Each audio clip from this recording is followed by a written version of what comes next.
प्लासी की लड़ाई में जितने लोग मैदान में लड़ रहे थे उससे ज्यादा लोग मैदान के बाहर खड़े होकर तमाशा देख रहे थे, लड़ाई का परिणाम सुनने की प्रतीक्षा कर रहे थे। देश के भाग्य का निर्णय होने जा रहा था, मगर उस निर्णय में सारा देश शामिल नहीं था। विदेश मंत्री के नाते मैं अफगानिस्तान गया था।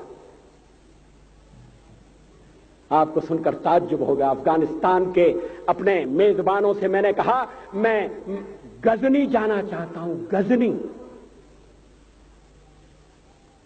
पहले वो मेरी बात उनकी समझ में नहीं आई, कहने लगे गजनी तो कोई टूरिस्ट स्पॉट नहीं है, गजनी में कोई 5 स्टार होटल नहीं है, गजनी में आप जाकर क्या करेंगे, गजनी में आप जाकर क्या देखेंगे। मैं उन्हें पूरी बात नहीं बता सकता था। मेरे हृदय में कहीं गजनी कांटे की तरह से चुभ रहा है। जब से मैंने गजनी से आए एक लुटेरे की कथा पढ़ी है और किशोरावस्था में पढ़ी है, मैं देखना चाहता था वो गजनी कैसा है। आपको सुनकर ताज्जुब होगा, महमूद गजनी का अफगानिस्तान के इतिहास में कोई स्थान नहीं है।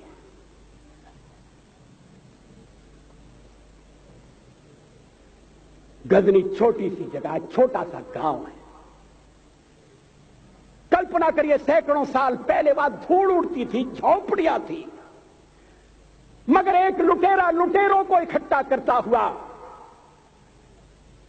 सोने की चिड़िया को लूटने के लिए चला आया। आपस की फूट से जो राजा है वो लड़ेगा, जो क्षत्रिय है वो लड़ेगा। हमने समाज के बहुत बड़े वर्ग को लड़ने के अधिकार से वंचित कर दिया। हमने उन्हें हथियार नहीं उठाने दिए। मार्शल नॉन मार्शल के आधार पर हमने समाज को बांट दिया। वो लुटेरा सोमनाथ के मंदिर तक चला गया। पुजारी देखते रहे। मंदिर की पूजा भक्तों को करना पड़ती है। मंदिर तो एक प्रेरणा का केंद्र है। मैं देशपांडे जी की तरह से नास्तिक नहीं हूं, मगर उनकी नास्तिकता में भी जो आस्तिकता है मैं उसका आदर करता हूं, उसका सम्मान करता हूं। वो जिस आत्मविश्वास से नास्तिक होने की बात कहते हैं, तो मैं उनसे कहना चाहता हूं वो सचमुच में नास्तिक नहीं है। जिसकी आस्तिकता है, जिसका विश्वास है, वो नास्तिक कैसे हो सकता है? विश्वास किसमें है ये बड़ी बात नहीं है, विश्वास है या नहीं।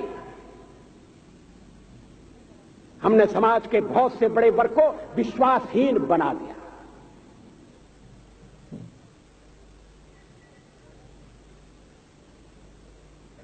लोगों ने हथियार नहीं उठाए, वेद पढ़ने के दरवाजे बंद कर दिए। इसलिए हम पादाक्रांत हुए। अफगानिस्तान में मैंने एक बात और देखी। मुझे जिस होटल में ठहराया गया उसका नाम था कनिष्क। अफगानिस्तान एक मुस्लिम देश है। मुझे बड़ा ताज्जुब हुआ। मैंने कहा कनिष्क यहां कहां से आया? तो मेरे साथ अफगानिस्तान के विदेश मंत्री थे। मैंने कहा कनिष्क आपका कौन लगता है? कनिष्क से आपका क्या संबंध है? कहने लगे कनिष्क हमारा पूर्वज है, कनिष्क हमारा पुरखा है। He was one of our four father. मैंने कहा तब तो हमारे आपके पुरखे एक हैं। अफगानिस्तान के लोगों ने उपासना पद्धति बदली है, संस्कृति नहीं बदली। आज के भारत के परिवेश में यह सुनने के बाद थोड़ा विचित्र लगता है। हमारे यहां तो धर्मांतरण के साथ राष्ट्रांतरण होता है, ऐसा दृश्य दिखाई देता है। पड़ोसी देशों में ऐसा नहीं हुआ। अभी राम जन्मभूमि का मामला चल रहा है। एक विदेशी आए, कहने लगे राम जन्मभूमि का क्या झगड़ा है। हमने कहा इस पर विवाद हो रहा है कि श्री राम कहां पैदा हुए थे, और जहां पैदा हुए थे वो स्थान उनके मंदिर के लिए प्रयुक्त किया जाए या न किया जाए। वो इंडोनेशिया से आए थे, वो मुसलमान है। कहने लगे हम तो समझते थे कि राम के लिए सारे भारत में आदर होगा, सम्मान होगा। हमने कहा ये आपने कैसे समझा। कहने लगे आप तो इंडोनेशिया आ चुके हैं, इंडोनेशिया में बहुत से लोगों ने इस्लाम स्वीकार कर लिया, मगर श्री राम को विस्मृत नहीं किया, श्री राम को भुलाया नहीं। इंडोनेशिया के बाली द्वीप में 1 महीने रामायण की लीला होती है। मैं उस समारोह में जा चुका हूं। उस समय भी विदेश मंत्री मेरे पास बैठे थे। मैंने कहा ये रामायण ये क्या हो रहा है। मैंने कहा एक्सीलेंसी ये मंच पर क्या हो रहा है। कहने लगे एक्सीलेंसी आपको पता होना चाहिए। हमने कहा मुझे तो पता है मगर मैं जानना चाहता हूं। कहने लगे ये रामायण है, ये राम है, ये लक्ष्मण है, ये सीता है। हमने कहा इनसे आपका क्या संबंध है, आप तो मुसलमान हैं।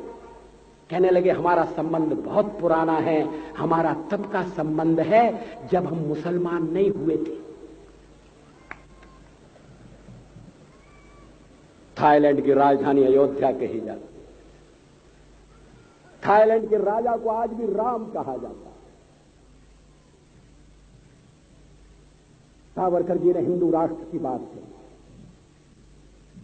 हिम्मत के साथ। बुनियादी तौर पर भारत हिंदू राष्ट्र है,